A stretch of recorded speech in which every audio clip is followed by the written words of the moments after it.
What's up, Heat Nation? Welcome into the Heat Report by Chat Sports. I am your host, Nic Rohloff, and I'm bringing you a breaking news video ahead of Game 5 tonight in TD Garden.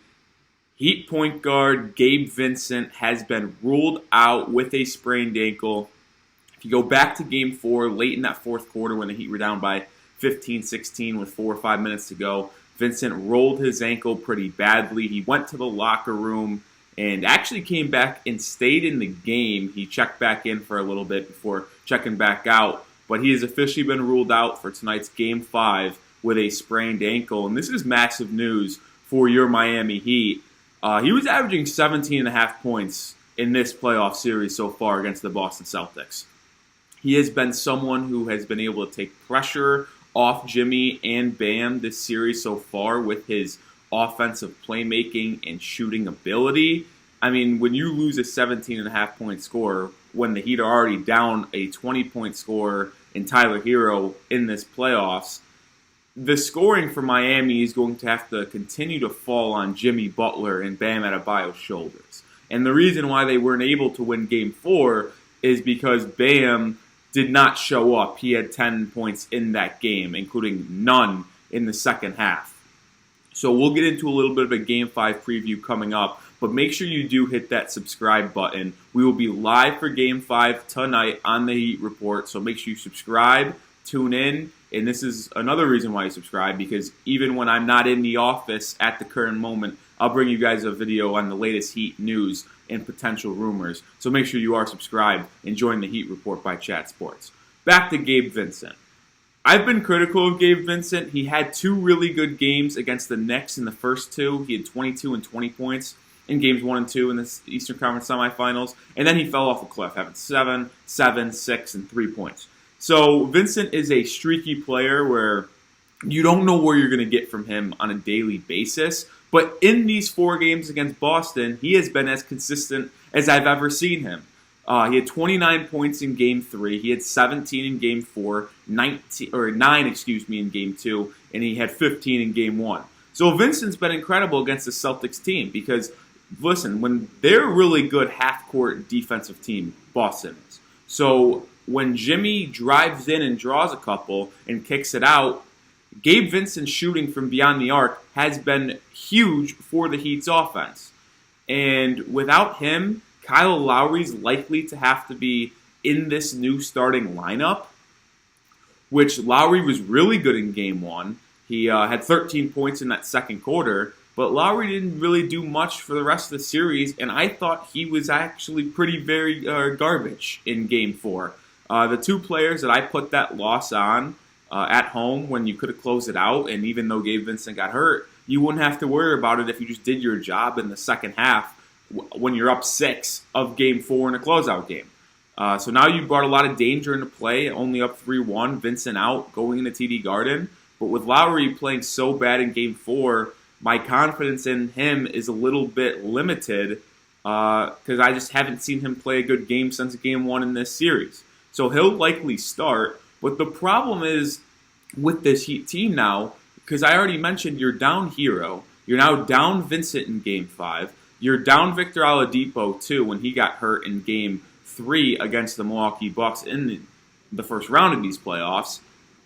Where is your guard depth, right? Like, Jimmy Butler, Caleb Martin, and Bam are going to have to be the main ball handlers in this game. Hopefully Vincent would be able to return for a potential Game 6, but I can't promise anything right now.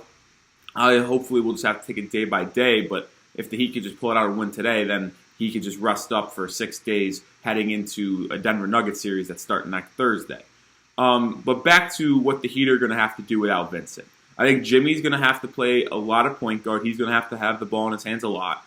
And against Milwaukee in Game 5, that closeout game, Eric Spoelstra went to Bam Adebayo a lot with the ball in the high post, playmaking, using Jimmy Butler actually as a screener, and then Bam would be the ball handler and could get it to Butler off a dive cut or a screen out for a jumper. So I think you'd expect Bam to handle the ball a lot more.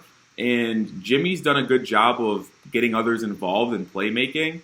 But I do think Bam Adebayo will be the main ball handler, and I think he will have a bounce-back game. Like I said earlier in this video, he really struggled in Game 4. I think the main reason why the Heat lost, he just wasn't aggressive on offense, and when the Heat scored 99 points the first time they didn't get over 100 in the series, I think you could point to his slow offensive game as the reason.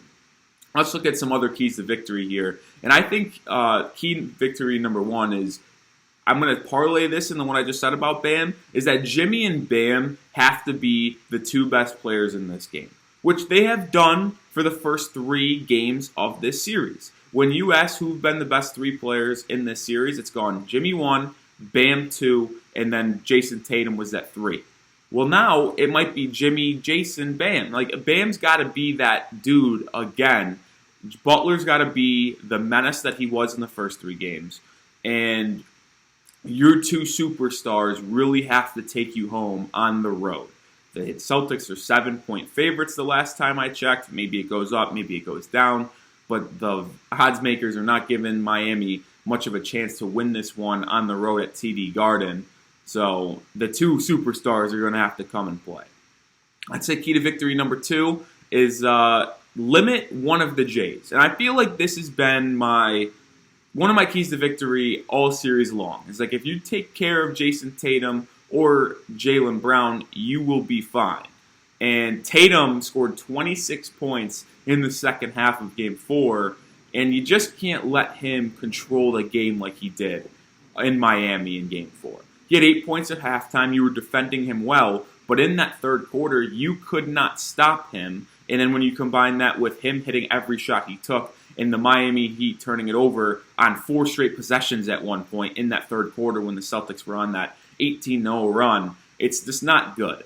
And I'm going to use that as my third key to victory. Protect the ball. You can't turn the ball over any time in the NBA playoffs, but you for sure cannot do it on the road in a closeout game. You did it at home in a closeout game, and you saw what happened. You lost by 17 points. So you for sure cannot do it on the road in TD Garden, or you're going to be in for another butt kicking, and you're going to have to go back to Miami on Saturday night, only up 3-2, with a lot of pressure to not let this go to Game 7 and be the first team in NBA history to potentially blow a 3-0 lead. That's going to do it for today's video. I have a message for the Heat. Just don't play with your food. End it tonight. Don't take any risks. Don't let this go back to Miami. The Celtics celebrated on Miami's home court in Game 7 of last year's Eastern Conference Finals. Let's return the favor and celebrate going to the NBA Finals for the second time in the last 4 years on TD Garden, the Celtics home court. Return the revenge that let's rephrase that. Words were hard there for a second. But you remember that feeling you had when the Celtics were celebrating on your home court last year? Take it all out in Game 5 tonight and win it, and make sure you do the same thing to them. That's going to do it. Make sure you subscribe. We'll be live tonight, like I said earlier. Game 5, Eastern Conference Finals. Make sure you tune in.